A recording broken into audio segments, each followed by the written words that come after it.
comerciales a totales extraños. A lo que decía mi esposa es de que nunca habíamos tenido tanto nivel de conversión tan alto. Perdón, ¿los jóvenes han sido despedidos? Jóvenes están despedidos. Por favor, sigan a Antonio. Su clase va a ser en un lugar diferente. Entonces, por favor, sigan a Antonio y a Nuria, porque no va a ser su clase en ese lugar. Entonces, es un mini surprise.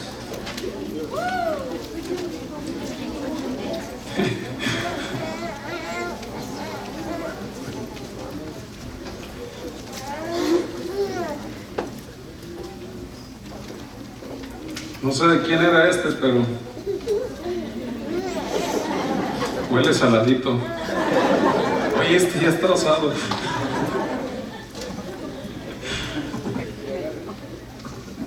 Bueno, ya pasó la moda de eso, de que están ungidos los pañuelos. Déjalos, ponemos acá.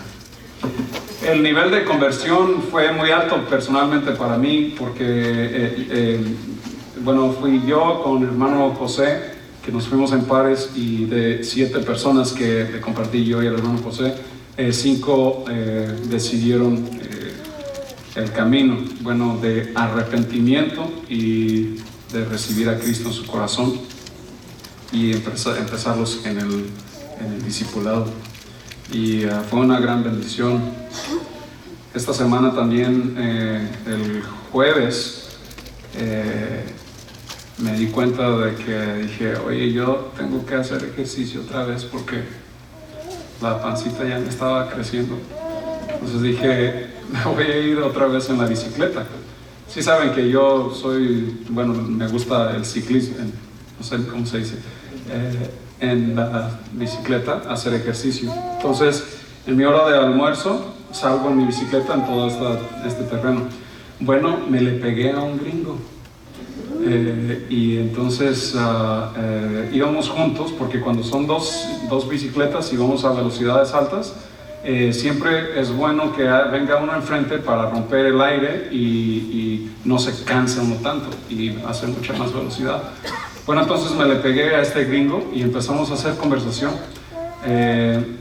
y me empieza a decir, me estaba como invitando para yo ser parte de un club de ciclismo los fines de semana, y me empieza a decir que él quiere ir los domingos, pero su esposa no lo deja, porque los domingos tiene que ir a la iglesia. Y yo le dije, él no sabía que soy pastor ni nada, entonces le digo, sí, pero fíjate, tiene mucho sentido lo que dice tu esposa, porque es muy importante venir a la iglesia el domingo. Y me dice acá, el americano todo acá, me dice, sí, pero también es importante mi salud. Le dije, I'm a pastor, by the way.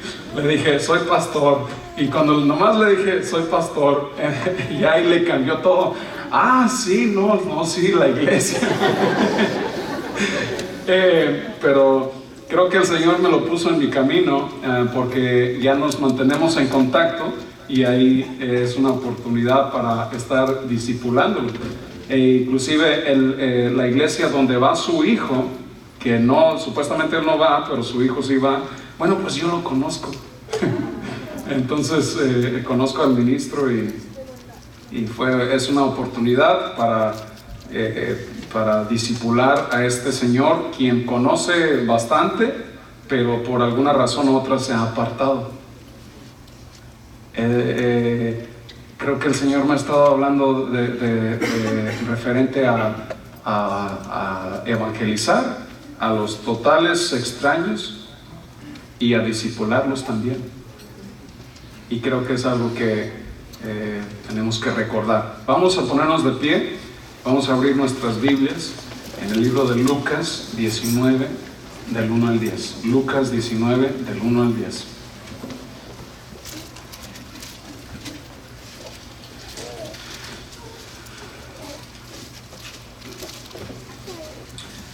Habiendo entrado Jesús en Jericó, iba pasando por la ciudad, y sucedió que un varón llamado Zaqueo, que era jefe de los publicanos y rico, procuraba ver quién era Jesús, pero no podía a causa de la multitud, pues era pequeño de estatura. Y corriendo delante subió a un árbol sicómoro, para verlo, porque había de pasar por ahí. Cuando Jesús llegó a aquel lugar, mirando hacia arriba, le vio y le dijo: Zaqueo, date prisa, desciende, porque hoy es necesario que pose yo en tu casa. Entonces él descendió a prisa y le recibió gozoso. Y al ver esto, todos murmuraban diciendo que había entrado a posar con un hombre pecador. Entonces Zaqueo, puesto en pie, le dijo al Señor: He aquí, Señor, la mitad de mis bienes la doy a los pobres, y si en algo he defraudado a alguno, se lo devuelvo cuadruplicado. Jesús le dijo: Hoy ha venido la salvación a esta casa, por cuanto él también es hijo de Abraham, porque el Hijo del Hombre vino a buscar y a salvar lo que se había perdido. Gloria a Dios. Inclinemos nuestro rostro, por favor. Padre Celestial, te damos gracias, Señor, por esta oportunidad y privilegio que nos das para estar aquí escuchando y recibiendo de tu palabra. Que no nomás sea otra predicación, pero que algo despierte en nosotros ese deseo para vivir y poner tu palabra por obra. Quita todo estorbo de nuestras mentes en este momento para enfocarnos en el mensaje que tú tienes para nosotros. Bendice a nuestros jóvenes, Señor, para que se acerquen a ti. Bendice a nuestros niños, Señor, en sus clases. Bendice a las maestras, los maestros en las clases de niños. Úsame, Señor, porque yo no soy nada ni nadie sin ti y yo te necesito. Te doy toda la gloria y la honra en el nombre de Jesús. Y el pueblo de Dios dice: gloria a Dios. Amén. Puede tomar su lugar. En este pasaje se puede resumir en el último versículo que aquí encontramos, en el versículo 10. Absolutamente es una verdad enorme la que encontramos en ese último versículo de Lucas 19:10. En ese versículo se puede resumir el por qué es que Jesús vino a esta tierra. Jesús vino para buscar y salvar a pecadores, lo que se había perdido. Vino a redimir aquello que se había perdido, y para propia gloria y honra eterna del Señor. Porque el Hijo del Hombre vino para buscar y a salvar, o en otras palabras, a redimir lo que se había perdido. Quiero dejarles saber que Dios por naturaleza salva. Es una de las características más básicas de Dios. Es uno de sus atributos, de que Dios es nuestra salvación. Dios por naturaleza salva. Esto lo aprendemos y lo vemos en todas las escrituras. En el Nuevo Testamento vemos muchas frases, y voy a nombrar solamente algunas, que se refieren al Señor como nuestro Salvador, y con título, con poder y autoridad. Tito 2:3 nos dice la manifestación de la manifestación gloriosa de nuestro gran Dios y Salvador Jesucristo. Tito 3:4 nos dice: Dios nuestro Salvador. Diga conmigo: Salvador. Segunda de Pedro 3:18 nos dice: antes bien, crecer en la gracia y el conocimiento, ahí viene, de nuestro Señor y Salvador, diga conmigo, Salvador Jesucristo. Primera de Juan 4:14 nos dice, el Salvador del mundo. Y hay bastantes textos en el Nuevo Testamento los cuales se refieren al Señor con ese título, con eso que es característico y natural de Él, que Él es Salvador por naturaleza. La Biblia también nos dice en el Antiguo Testamento, vemos otras frases como las siguientes. En el Antiguo Testamento, Isaías 45 del 15 al 17 nos dice, verdaderamente tú eres Dios, amén, que te encubres, Dios de Israel, que salvas. Diga conmigo, salvas. Israel será salvo en Jehová con salvación eterna.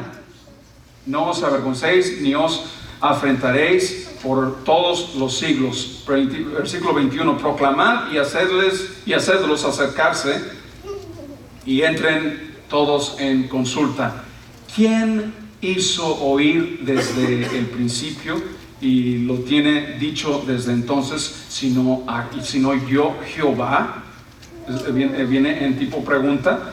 No hay más Dios que yo, no hay otro Dios justo y Salvador, ningún otro fuera de mí. Mirad a mí y sed salvos todos los términos de la tierra, porque yo soy Dios y no hay más. Y aquí hay bastante enseñanza de teología referente a la deidad del Padre, del Hijo y el Espíritu Santo. Dios por naturaleza viene a salvar a lo que se había perdido.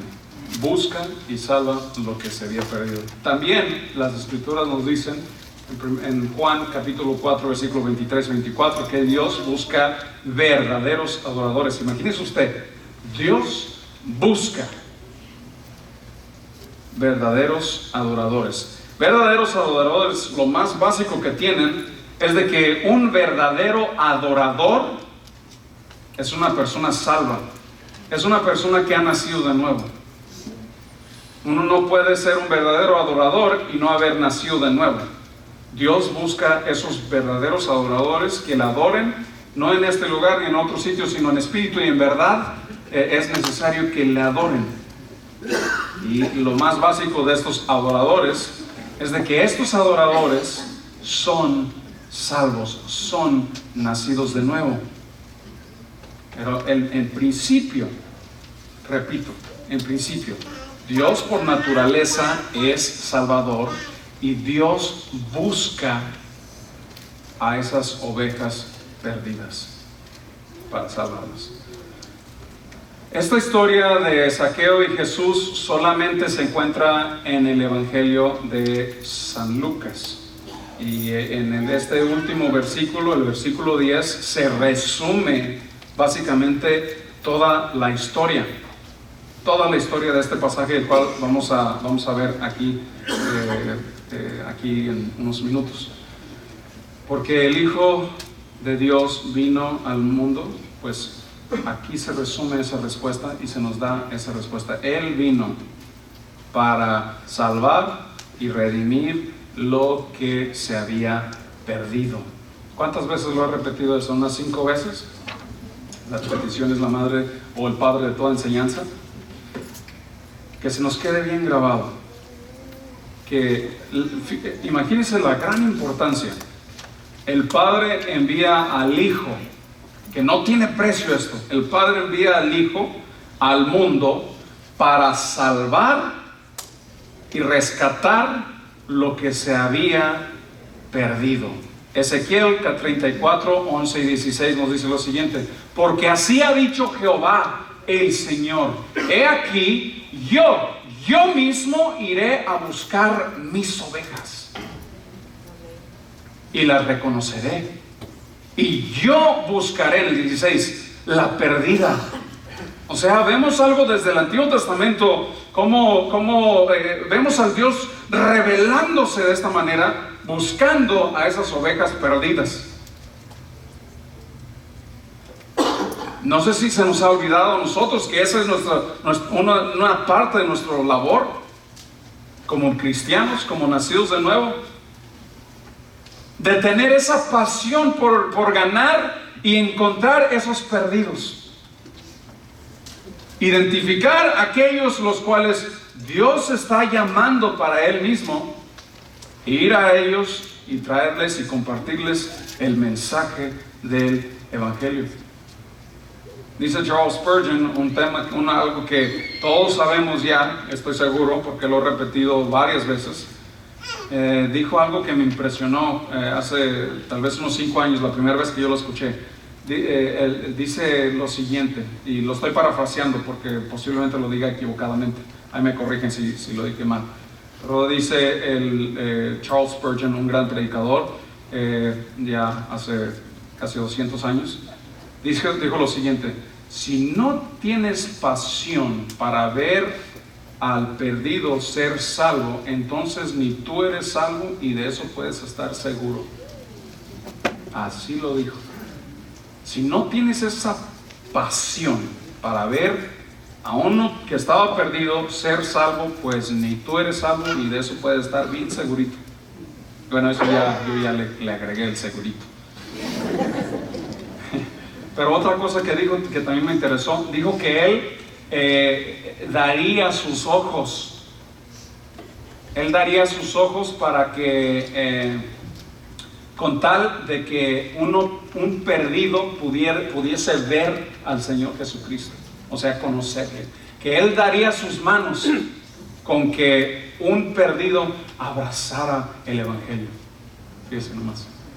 O sea, es una pasión de ahí de un evangelista, de un creyente, de un nacido nuevo. ¿Por qué? Porque cuando nacemos de nuevo, sí o no, queremos compartirle y decirles a todos que hemos nacido de nuevo, que hemos conocido al Señor, que hay algo, no sabemos cómo explicarlo, pero lo queremos compartir con todos, ¿sí o no?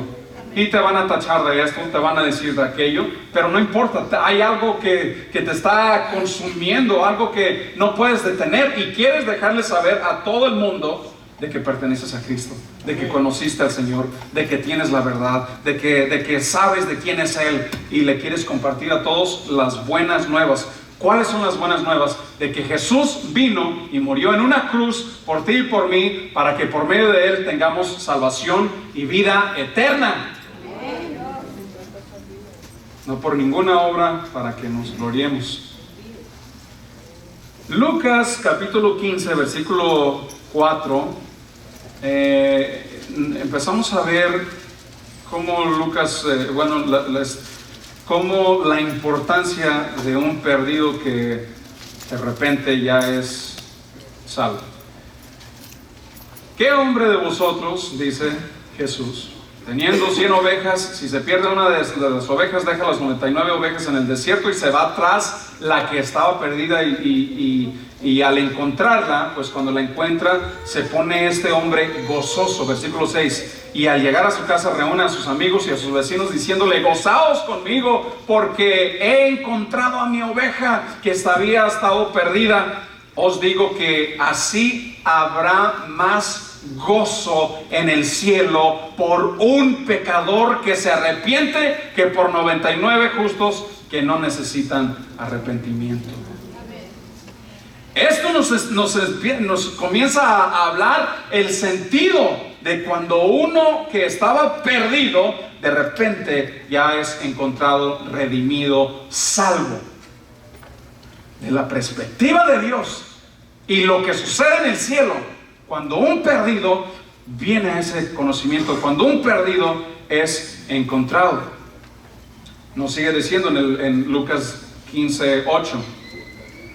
¿O qué mujer que tiene 10 dracmas, si pierde una dracma, no enciende una lámpara y barre la casa y busca con diligencia hasta encontrarla? Y cuando la encuentra, reúne a todas sus amigas y vecinas diciendo: gozaos conmigo porque he encontrado la dracma que había perdido. Así os digo, está hablando Jesús, la máxima autoridad. Está hablando Jesús y dice: así os digo que hay gozo delante de los ángeles de Dios por un pecador que se arrepiente. Si hay algo en lo cual quisiese hacer es que se despierte en nosotros esa pasión por los perdidos. Porque Jesús vino para morir por un mundo perdido, para morir en esa cruz y para salvar aquello que se había perdido. Sigamos en el versículo 11. La parábola del hijo pródigo. Un señor tenía 2 hijos y el menor le dijo: papá, yo quiero todos mis bienes, dame todo lo que tengo, yo ya me quiero ir. Entonces el papá le da todos sus bienes. Que aquí hay que reconocer algo. Si tú quieres vivir en rebeldía, en contra de la voluntad del Padre, pues el Padre te va a dejar y puedes hacer como tú quieres.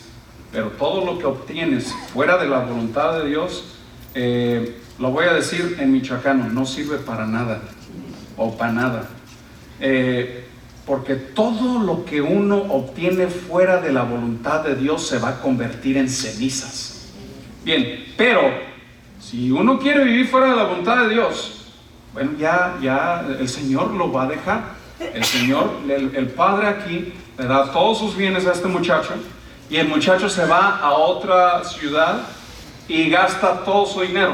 Luego viene un hambre, y luego el muchacho ya no tiene nada de dinero, ya se ha malgastado todo su dinero. Llega al punto donde este muchacho ya no tiene ni para comer, y los cerdos comen mejor que este muchacho. Entonces llega entonces a su conciencia, o sea, se da cuenta: oye, los siervos de mi padre comen mejor que yo. He pecado contra el cielo y contra mi padre. Voy a regresar a mi padre, le voy a decir que yo no soy digno de ser llamado su hijo, y para que a ver si es que me acepta de nuevo, pero ya no como su hijo, sino ya como un siervo, porque aún sus siervos comen mejor, que tienen mejor situación que la mía. Ahí vemos un arrepentimiento. Viene que se da cuenta de su error, y viene entonces con el padre. Y el padre le dice, al verlo, el padre va y se cuelga de él, y le dice a sus siervos: vengan y traigan vestido, traigan anillo, maten un becerro, vamos a hacer fiesta, porque mi hijo ha regresado y está bien. Entonces, viniendo el hermano mayor, viendo de lejos que había un party en la casa, entonces le dice a uno de los siervos: oye, ¿qué está pasando? Entonces el siervo viene y le dice: bueno, pues tu hermano, el que estaba perdido, ya está en casa y está aquí. Entonces el hermano mayor se pone todo bravo y resentido, y dice: yo te he obedecido, papá, te he obedecido en todo, y a mí nunca me has festejado así como este que malgastó todo tu dinero en rameras, con rameras, así lo dice. Y yo te he obedecido en todo. Y el padre le explica y le dice: mi hijo, ven y celebra, porque tu hermano estaba muerto, pero ahora vive. Tu hermano estaba perdido, pero ya es encontrado. Ahí vemos el sentir que viene de parte del Señor para con los que están perdidos. Pero muchos de nosotros nos encontramos en esa situación del hermano mayor, cuestionando al padre. No seamos ese hermano mayor, cuestionando al Padre. Unámonos en el gozo del Padre, para con uno que se arrepiente, para con nuestro hermano que estaba perdido. Unámonos con el Señor en el gozo. Amén. Muy bien, vamos en el Lucas 19. Vamos a...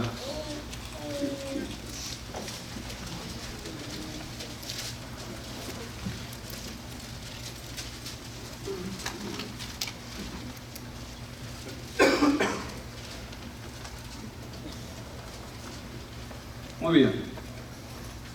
Habiendo entrado Jesús en Jericó, iba pasando de la ciudad por otra.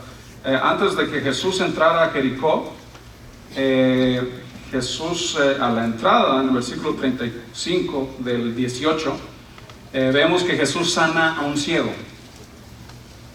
Bien, un ciego que estaba mendigando.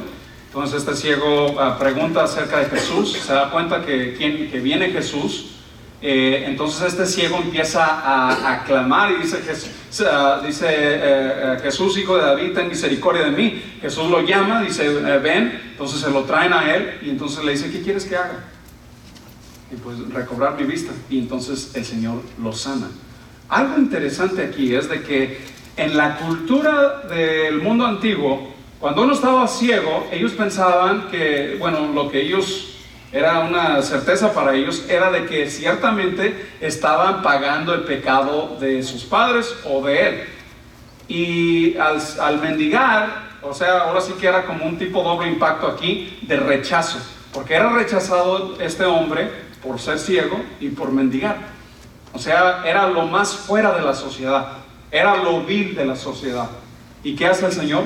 Viene a lo vil, a lo rechazado, a lo menospreciado, a lo que de acuerdo al mundo no sirve para nada. Va hacia aquellos, porque en 1 Corintios nos dice que Dios usa lo débil y lo vil para avergonzar a lo... Entonces aquí vemos que Jesús viene y primero sana a este ciego que estaba mendigando. O sea, va a aquello que era rechazado. Muy bien, entonces entra a Jericó. Jericó era uno de 3 regiones donde se cobraban los impuestos para el Imperio Romano. Y este Zaqueo era uno de los, era el jefe, literalmente lo que entendemos aquí en este pasaje, era el jefe de los publicanos y los pecadores. O sea, este Zaqueo era básicamente el encargado de toda esa región, y al ser jefe de otros cobradores de impuestos, o sea, imagínese usted una pirámide y él es el que está mero arriba, y este gobierna a los otros cobradores de impuestos, es el jefe. Y la Biblia dice que era muy rico, o sea, es un jefe de los publicanos y era un rico. Era rico porque legítimamente hablando, pues tenía un trabajo, y muchos argumentan de que posiblemente él compró ese puesto para ser cobrador de impuestos, pero era su trabajo. Entonces, legítimamente hablando, pues trabajaba. Ese era rico porque trabajaba. Y legítimamente hablando, también era extorsionista. También era pecador, porque se cree de que los cobradores de impuestos tenían a sus personas para ir y golpear y maltratar y hacer lo que sea para cobrar esos impuestos que ellos deseaban, pues para darle a Roma y también ellos enriquecerse. El cobrador de impuestos era lo más bajo en la escalera social del mundo antiguo de Israel, porque para un israelita, que otro israelita cobrara impuestos para el Imperio Romano, eso era como un traicionero a la nación. Eso era lo peor, eso era lo más bajo en el nivel social. El cobrador de impuestos era lo más bajo, aún más bajo que un ciego mendigando. ¿Me estoy dando a entender? Entonces viene Jesús entrando a la ciudad, va al que es rechazado, y luego entra en Jericó y va al peor de todos. Va al que, cuando empiezan a murmurar, en el versículo 7, si no me equivoco, cuando empiezan a murmurar que porque estaba en casa de pecador, no necesariamente se refieren a un pecado así, alguien que siempre está quebrantando uno de los 10 mandamientos, sino se refiere más bien a lo más bajo, lo más rechazado, lo peor de la sociedad. O sea, para entender el sentido de cuando dice que se junta con pecadores. Que en el libro de Lucas, en el capítulo 5, decían que Jesús era amigo de pecadores. Capítulo 7, versículo 34, que era amigo de publicanos y de pecadores. En Lucas 5:32 dice Jesús que no he venido a llamar a los justos, sino a pecadores a arrepentimiento. Entonces Jesús entra a este lugar. Dice, habiendo entrado Jesús a Jericó, iba pasando por la ciudad, y sucedió que iba un varón llamado Zaqueo, jefe de los publicanos y rico. Zaqueo procuraba ver a Jesús, pero no podía a causa de la multitud. Ahí tiene dos problemas: hay una multitud bien grande y su estatura. Entonces no puede ver por arriba ni por el medio, porque hay mucha gente. Entonces, ¿qué es lo que hace? Corriendo adelante, sube a un árbol de no puedo decirlo, sycamore, es que me tengo la palabra en inglés, sicomoro, que es un mulberry tree. ¿Cómo se dice mulberry? Para todos los que hablan inglés. Ese. Lo que pasa es que era primavera, y en primavera pues las hojas son grandes, la fruta es pequeña, y se podía esconder dentro de este árbol. El árbol está así medio, no es así muy alto, es así medio, más o menos bajo, pero las ramas son gruesecitas. Entonces Zaqueo se sube a uno de estos árboles.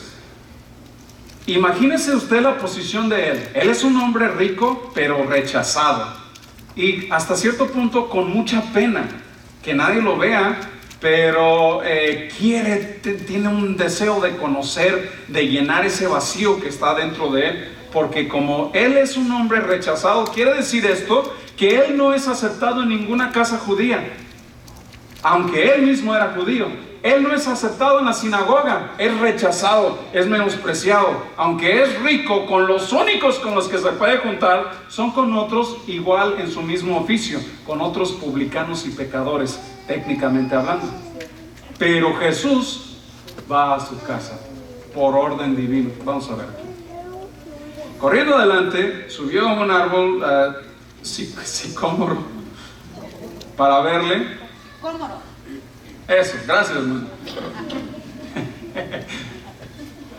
Porque había de pasar por ahí. Y cuando Jesús llegó a aquel lugar, mirando hacia arriba, le vio y le dijo, ahí viene, le dice por nombre: Zaqueo. Algo divino viene aquí.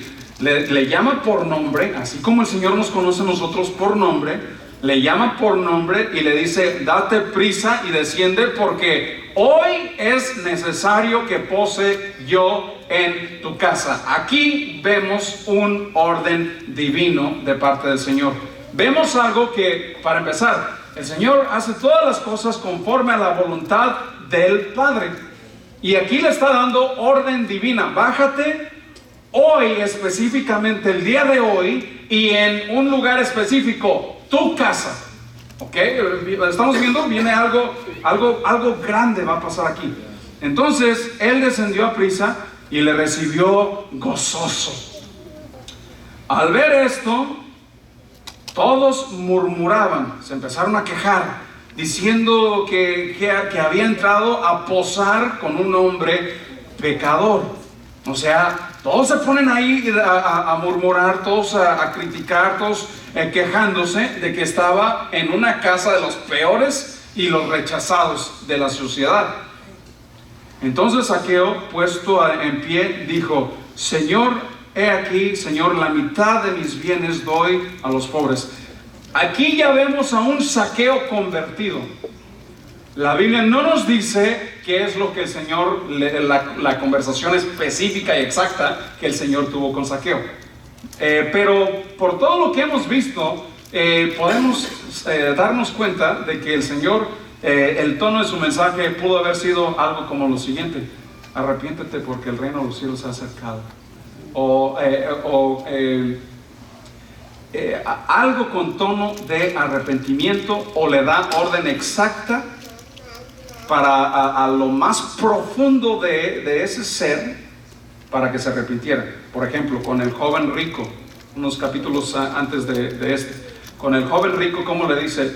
¿Quieres ser perfecto? Ve, vende todo lo que tienes y dalo a los pobres. Ahí le dio al grano de todo.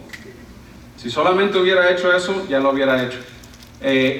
Posiblemente le dio al grano con Zaqueo, porque Zaqueo aquí, siendo uno de los jefes de los publicanos, siendo básicamente un extorsionista profesional, aquí cambia toda su actitud. Una de las características de un verdadero salvo, de alguien que está caminando con el Señor y está creciendo en santificación, está cambiando, esa persona rechaza su pecado anterior. Tiene hasta un odio por el pecado, lo cual lo mantenía en cautiverio. Y hay un cambio absoluto y real. Entonces, no sabemos qué es lo que Jesús le dijo, pero aquí estamos viendo un Zaqueo convertido. Bien, y fíjese lo que dice. Entonces le dijo: Señor, la mitad de mis bienes doy a los pobres, y si alguno he defraudado, se lo voy a devolver cuadruplicado. Que esto va de acuerdo a lo que estaba instituido en el Antiguo Testamento. O sea que conocía también de la palabra. Y vemos aquí entonces un hombre transformado. Vemos aquí un hombre que ha cambiado. Vemos aquí los frutos de un hombre arrepentido.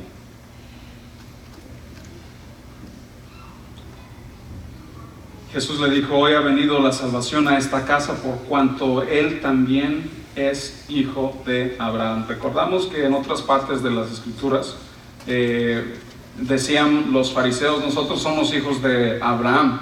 Y como dice Juan el Bautista, como dice el Señor, que el Señor puede levantar, que el Padre puede hacer hijos de Abraham de piedras.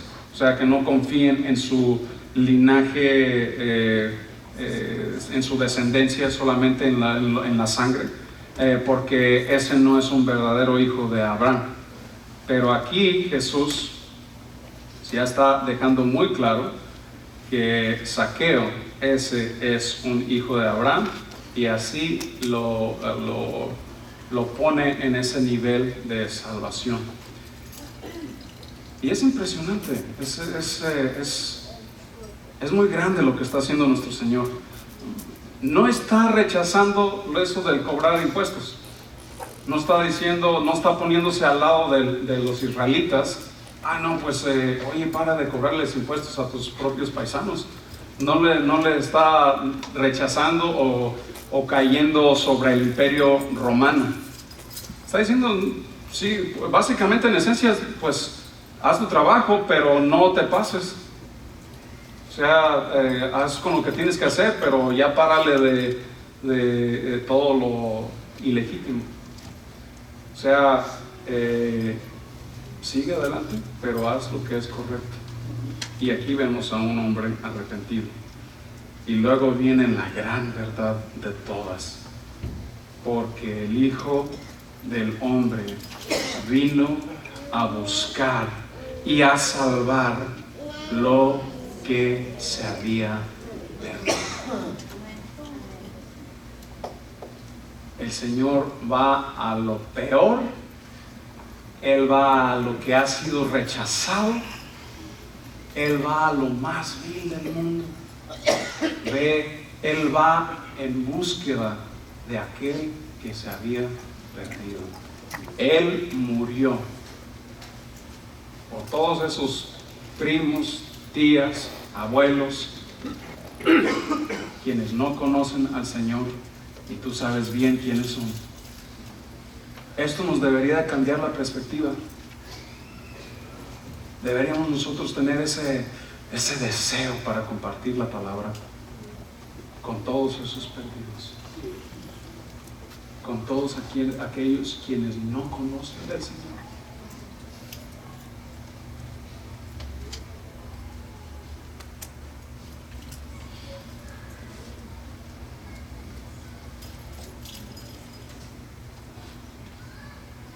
Con esa perspectiva, les quiero pedir que nos ponemos de pie, por favor.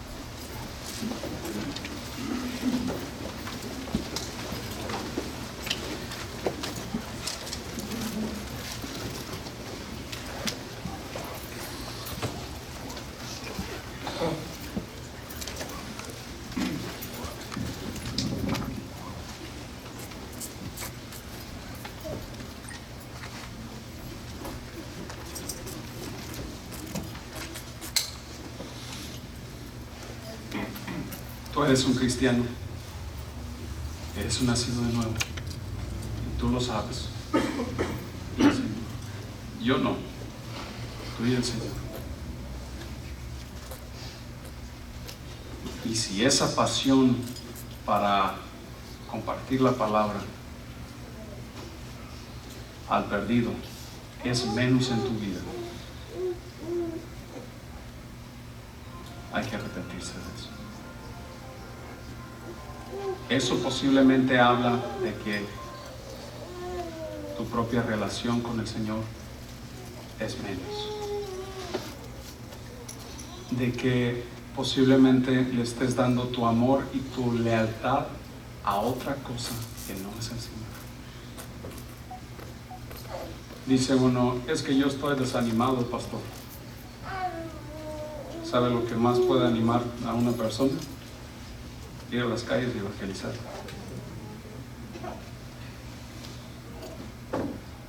O con los vecinos. En el trabajo. Con la familia.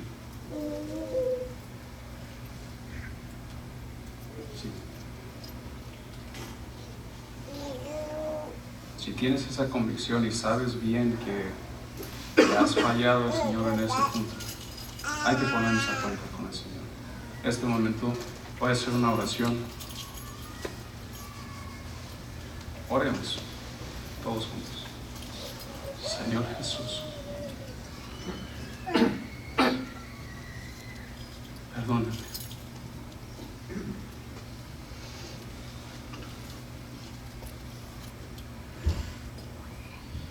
Porque te he puesto a un lado. Y se me ha olvidado que tú viniste a este mundo para salvar, en búsqueda, para redimir aquello que se había perdido. Perdónanos. Padre Santo, pon en esta congregación ese deseo para evangelizar y para ganar almas para ti, porque tú moriste por ellos, tú moriste por los perdidos. Que esa pasión esté hirviendo en nosotros y predicar y ganar almas para tu gloria y tu honra, que sabemos que esto trae gran gozo en el cielo y es parte de la comisión la cual nos dejaste.